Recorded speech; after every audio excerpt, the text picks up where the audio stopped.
Namaste. It's Julie here. Some of you may know me as Jaya. 6 years ago today, April 9th, 2014, I experienced what some call the nervous breakdown, where my body and mind had shut down and I was physically and mentally exhausted. During that time, all I knew and what kept me going was my work. But shortly after, I was forced to stop working. I felt like my whole world was crashing in. Work was my life. It was devastating for me. I couldn't read because my eyes couldn't focus. I couldn't be around people because I thought I'd lash out at them. I couldn't talk to people on the phone because it would take so much energy to talk that I'd get out of breath. The only thing in the first 2 weeks that I could do was watch TV, watch movies to avoid my mind from going into dark places. And I cried a lot. I couldn't have silence until I laid down. And by then, I would be so exhausted, I'd fall right to sleep. I'm telling you this because it reminds me of what's happening right now for some people who've been forced to stop working, minus the physical and mental exhaustion. Once I was able to focus and had a little bit more strength, I started cleaning and organizing and doing all the things that I wanted to do around the house that I never had time to do. Once all that was finished, then reality set in, and my mind started wondering, how long is this going to go on for? Am I ever going to be able to go back to work? I was running out of things to keep me busy. One of the many things I learned through my journey was that my mental health was just as important as my physical health, and I wasn't doing a very good job at either. While I intend to share the different ways that helped me through my recovery in the future, I wanted to share with you what I'm using in this moment through this time.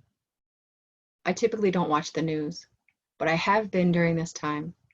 But I set strict parameters. I only watch it in the middle of the day. I only watch the messages from the Prime Minister and the Premier, so I hear all the facts right from the horse's mouth. I usually go to YouTube so I can watch it and fast forward until I see the Prime Minister come out. And as soon as the questions start coming in from the press, I shut it off.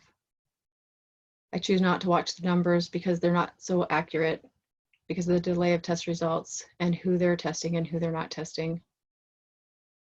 So one thing I've been practicing a lot of lately is what I've learned last year from my Ayurveda teacher, Melanie Phillips.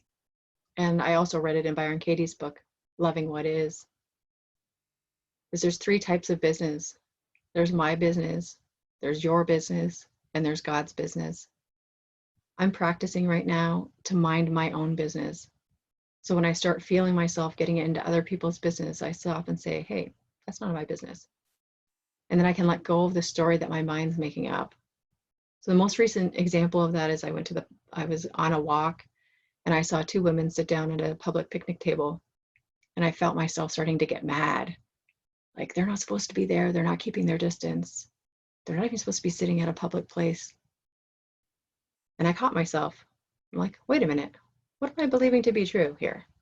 Another tool that I learned from my mentor, Lori Brandt, and through Byron Katie's book as well. I was believing that they were friends from different households. Was that true? I don't know. I wouldn't know without asking. So I was also believing that maybe someone was sick who had sat there before and that they could get sick. So again, was that true? I don't know. My mind was making up these stories, and it's the stories, the thoughts in the mind that was creating this feeling of frustration, madness. I'm only creating more stress in myself by worrying about what others are doing. I know that when I get pulled out into the fears and worries of others, it causes me stress. And in order for me to hold the space for those who need me, I need to look after myself. And this is the way that I choose to do it. Worrying about others and getting involved in their business and getting angry at others for what they should be doing doesn't hurt anybody else but me. I'm pretty aware of my body with all the yoga and meditation that I practice. But when we were told about the symptoms, I immediately started recognizing any time I'd cough, I would find my mind starting to worry about whether I was getting the virus. And while I'm not afraid to die, and I believe that if it's your time to go, you'll go no matter what, I was worried more about giving it to somebody else.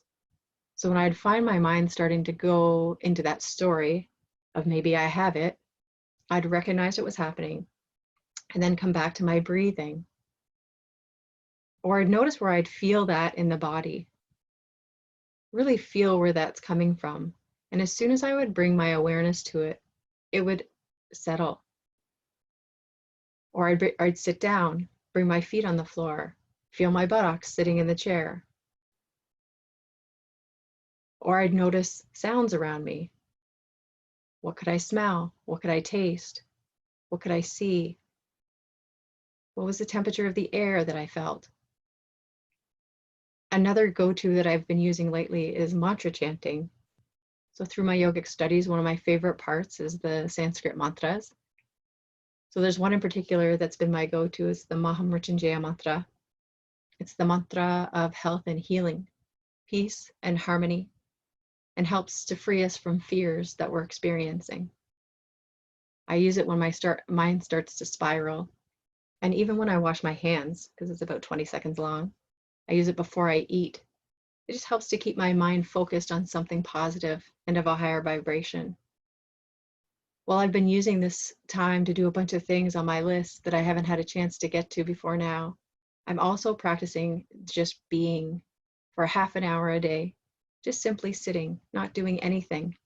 My eyes are open, just watching, noticing my thoughts coming in and out without getting engaged. I'm looking forward to a bit of warmer weather to lay in the grass and watch the clouds. But watching for them from the window works just as well right now. I found it very important for me to get into a daily routine, just like I had when I was working. So I make sure to meditate, practice yoga, get out for a walk, connect with nature in some way. I always wondered what it would be like to retire, something that I've worked for and looked forward to for a long time. And now it's here for a little bit of time. I'm working on making the most of it. I learned so many things along my journey. I no longer call it a breakdown. I call it a breakthrough, where I was forced to change the way I look at things and make some positive changes in my life. I learned that without the darkness, I couldn't have seen the light. While it felt like my world was falling apart, it was actually falling into place. So please reach out if you'd like some more information to help you along your own journey to balance. If you found this helpful or think it may be helpful for someone else, please like and share it. And I'll work on setting up some additional videos. I hope you have a calm and beautiful day. And remember, love always and enjoy the journey. Namaste.